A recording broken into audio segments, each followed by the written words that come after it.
There's nothing I can do. I told you, 250 quid, another month. If you f it up, it's time to dial it in, wrap this up. I need to cover that just up there. To get to this point was quite a challenge. We've got a big steel that runs between two vertical steels either side. And then I had to get a plate, put that on, get that welded to it. On top of that, I then put this bit of wood. Then I fitted all of my windows and I'm left with this bit that needs covering. It is already sealed up. We've got expanded foam tape for the bifolds below, and then up top we've got the silicone. Trouble with wood, when I put it on, the steel, the steel plate, it didn't line up exactly and it was kind of bowed, so I did have to shave it down. But there are still a few high spots and low spots that I need to spend the next couple of hours trying to sort out. Fascia ready and waiting, battling against the weather because it's raining like every bloody 10 minutes or something stupid at the moment. I can't risk keeping it in here any longer just in case it gets damaged, because that is actually the second version of that. I'll let my future self tell you about the palaver of getting it made. Let's see how quickly I can explain this for you. I was looking to cover that section. My first option is UPVC. I found a website that could do a 5 meter length in 150. It was black. The thickness was probably, it was a soffit board, so you're looking at maybe 9-10 mil. The issue with that one is it looks crap.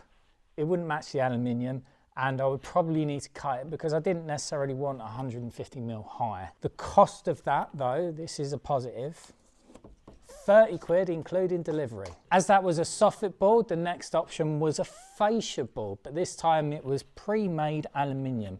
I could get this profile in a 3 meter length, and it was also 150 high.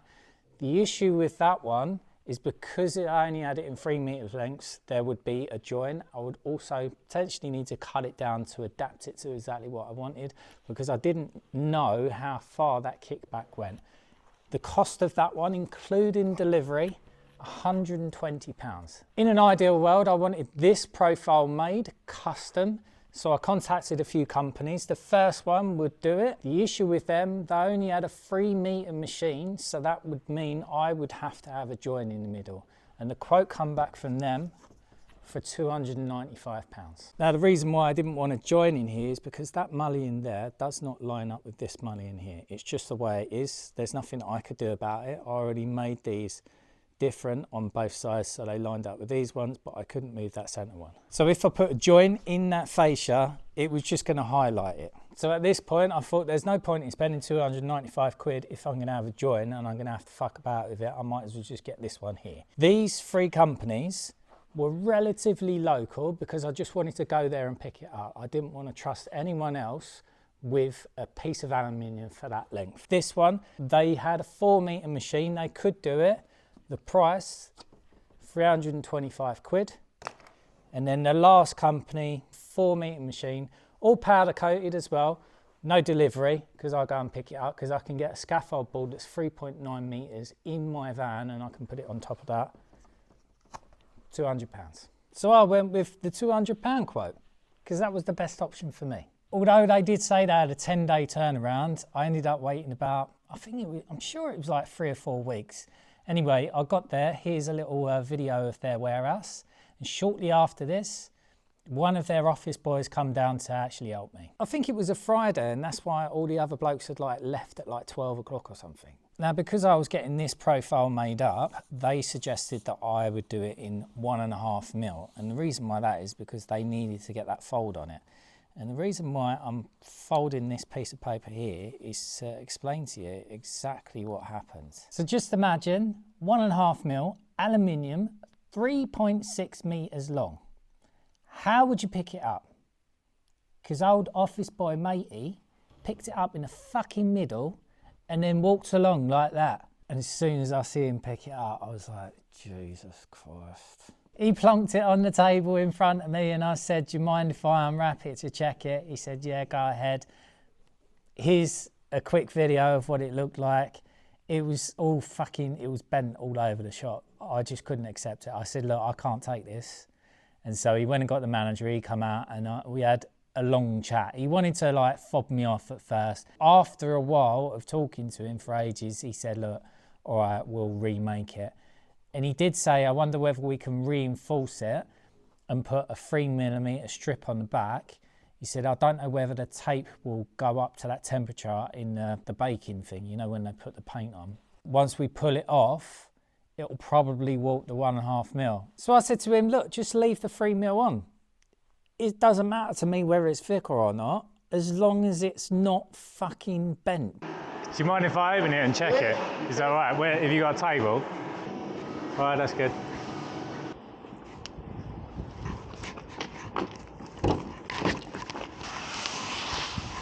Oh, yeah, fantastic. All right, let me go and get the paperwork. All right, man.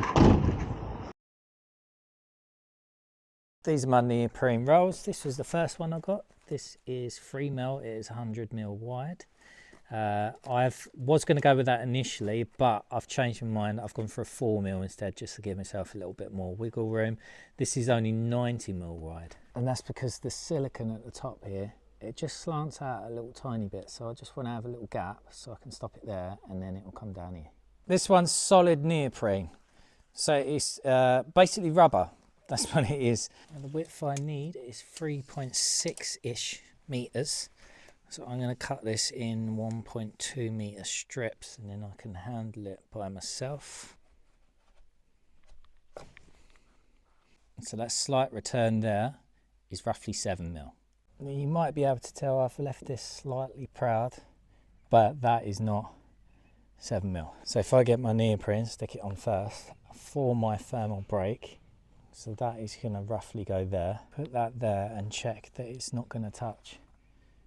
And it's going to be roughly even down the whole length. Okay, it's not that bad actually. I need to pack just down the end. This bit is all low here, and then I need to shave this bit down. So that bit I'm going to stick this plastic. I just need to shave this down with a block plane. Right, I'm going to go for this glue. I will tell you about it tomorrow. Okay, that is reasonably leveled off, give or take 0.5mm. Can I get you in an hour instead? This morning it was sunny for a little bit, and then there was hailstones, and now it's beaming sun. And I need Lou's help to do the final bit, but there is a thunderstorm due at 5, so I was just double checking. She can help me in roughly an hour. I wanted a thermal break between the actual fascia and what it was going on to. That's the reason why I've used neoprene, both for the cold transfer and the hot transfer as well. Because I knew it was going to stand off from what was there already, especially with that thermal break, I needed a return on the bottom edge. But if you just do a straight return, that means that the drips or any water that comes in is just going to track round, has the chance of obviously getting a bit of water ingress at the top of the door. So when I designed the fascia, I made sure that I had that little bit of a drip edge. The materials it left me dealing with is wood, neoprene, rubber, and then powder coated aluminium. I emailed Soodle's technical department to check what one of their products would stick all three of these materials together. They come back with a contact adhesive, which is fair enough, but it was in a big canister, and I was like, well, Jesus, I don't need that much. Eventually I found this stuff. So this is from 3M. It's neoprene high performance rubber and gasket adhesive. So it's a general purpose adhesive, but it can bond most rubber to wood or plastics or metal, and it has a high immediate strength and good heat resistance. Now that is important on this because it is south facing. That black aluminium is going to get really fucking hot in the summer, and this is good up to 150 degrees Celsius. So you know me, a couple of weeks back I wanted to test out exactly how it performs and what I could do with it exactly. So I got a couple of bits of wood, I cut off some neoprene as well, and I basically put it all over the wood. So one thing that you're supposed to do is you're supposed to put it on both surfaces. For one of them I just put it on one surface. The other one, I put it on both surfaces, and then the other one I thought, right, I'll get a bit of aluminium spare. I'll effectively do exactly what I'm going to do for the job and stick all of them together. And here are them test pieces now. Now the ones that I just put on one side, that doesn't stick at all. So don't do that. This one I put on both sides, but it wasn't really that thick or anything.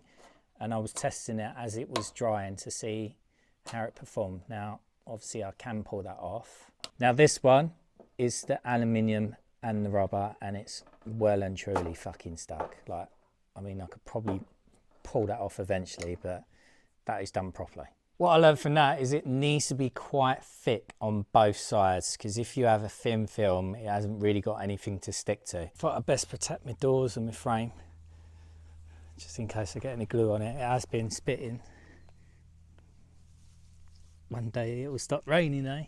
Right, you're on a wobbly scaffold, and the challenge is to get this on thick enough without it going everywhere. I've got it straight on there. It's quite strong. It kind of reminds me, do you know when you used to repair your punctures on your bikes? Now I need to put it on this and stick them together within a couple of minutes. Let's pick this up without sticking to anything else. Oh, I kind of need a middle arm. Middle arm. Shit.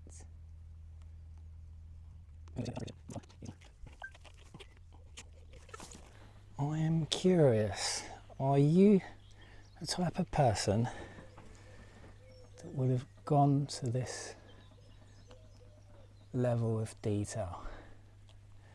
Or would you have just winged it and just stuck it up, or stack some like flat bar aluminium on with some silicone? So it's raining. What a bastard. So we've got just a little bit of light rain, but I can't do the rest yet. So 3 until, it looks like it's going to stop about 7, and then I've got a couple of hours. So the original plan was to do it now, but I can't because it's raining. So we're going to have a crack at it tonight. Hopefully Lou's happy with that. She's not going to moan that she's helping me at 8 o'clock at night. I think we got away with it. The rain clouds are over that way. Just missed us. And then there's even blue sky over there. That's what's coming this way. So we're going to crack it out now. It is about, it's nearly 4 o'clock. Handle with care. And then you see here, they've put bloody holes in it where they've had to powder coat it, hanging holes.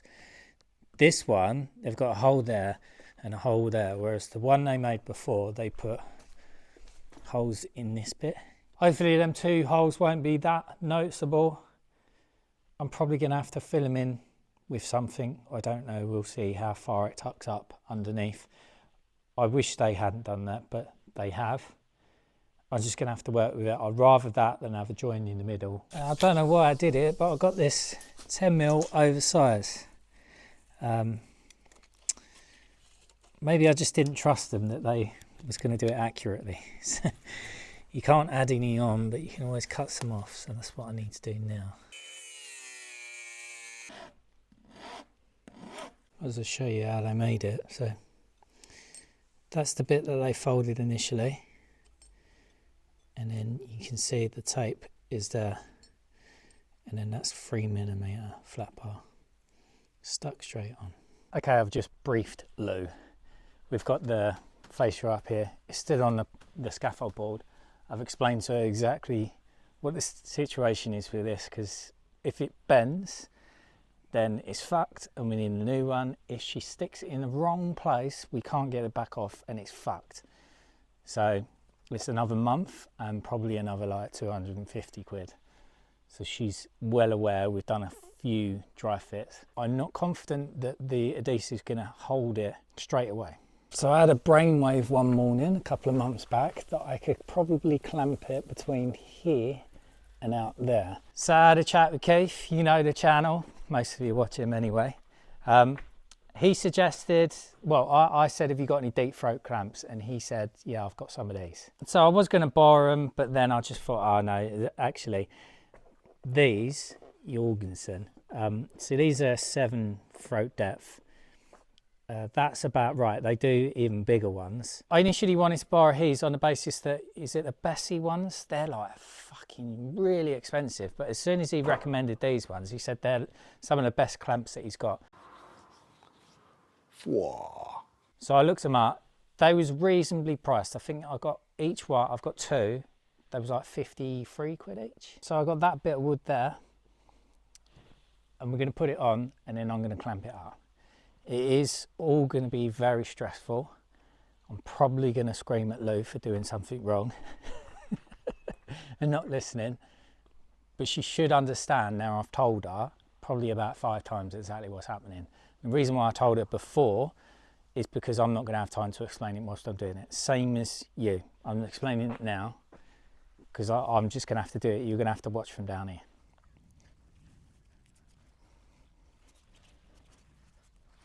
Look, you're going to get your fingers sticky a little bit. All right, you can wipe it off afterwards. Start taking that plastic off slowly. Don't get it anywhere. Look, you can hold it at the bottom. Look where my fingers are. No, not there. Underneath. That's it. With your thumbs up here. Right.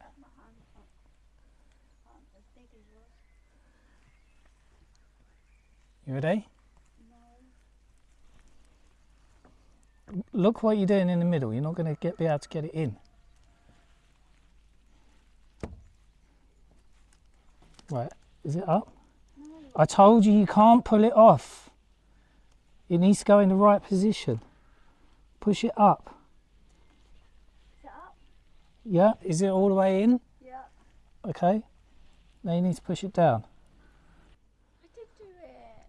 You didn't.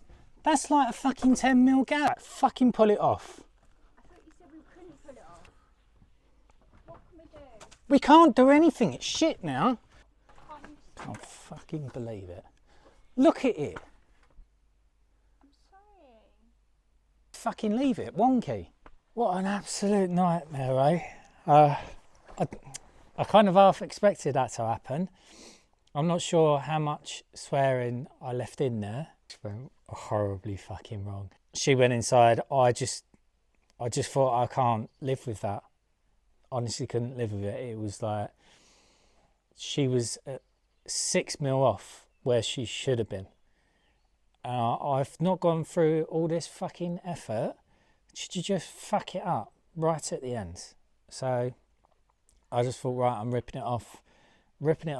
I'll get a new fucking one. And then lucky enough, I managed to like prise it off just on the edge of when that adhesive was setting. And then we spent like an hour just peeling off the adhesive. It was like kind of like rubbery, you know, like skin, PVA glue, that type thing, you know, when you peel it off your fingers.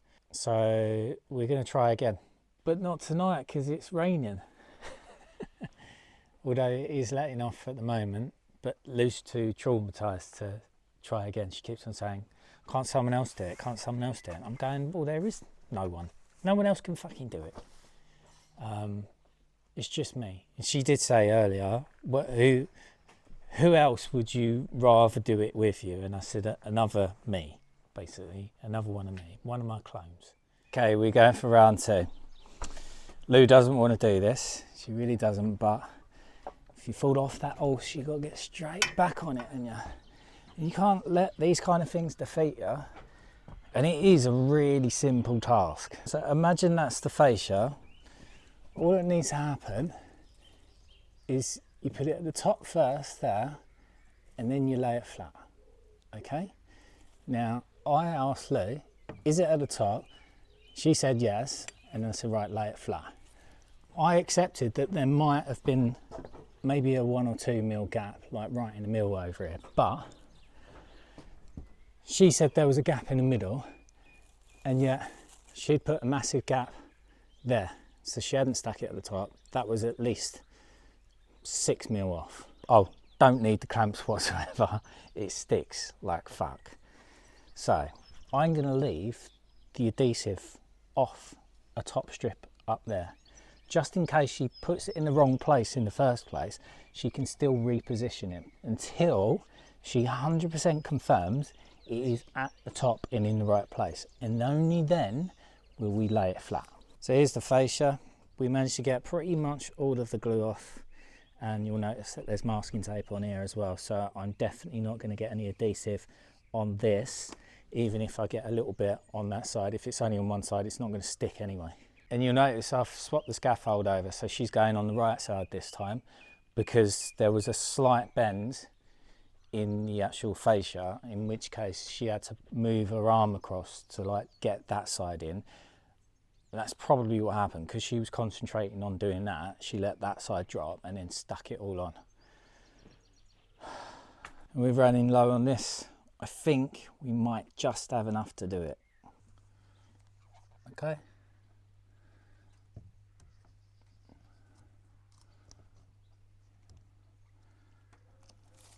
Watch the middle, watch the middle. Okay. Do we need to move it right or left? Look, underneath, there's a hump there, to your left. To your left. Yeah. Can you see where it's not in the groove? No. There? Yes. It is in the groove. Right. So it's at the top, yeah? You're at the top. Yeah. 100% you're at the top. Yeah, you're pushing up. Yeah. Okay, lay it flat.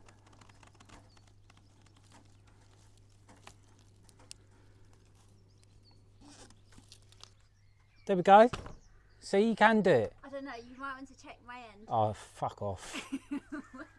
Bit of perseverance, eh? Got there in the bloody ends. I'm 90% happy with that.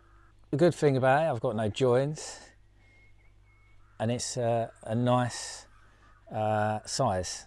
So normally you'd have like one big fat one like that, plus another at least 150 mil extra. The powder coating on this isn't brilliant. I don't know whether that'll pick up or not, but it's almost like there's speckles. But obviously once you're on the floor, it doesn't really matter. And then I don't know whether I'll be able to show this or not. Can you see that there? There's like a little ding there, and then there's two down that side. That's from their folding machine, I think. Couldn't finish the video without having a final reveal shot. What do you reckon? There's a little bit of adhesive just underneath that stub seal there that I might need to paint in, but I think it looks quite tidy.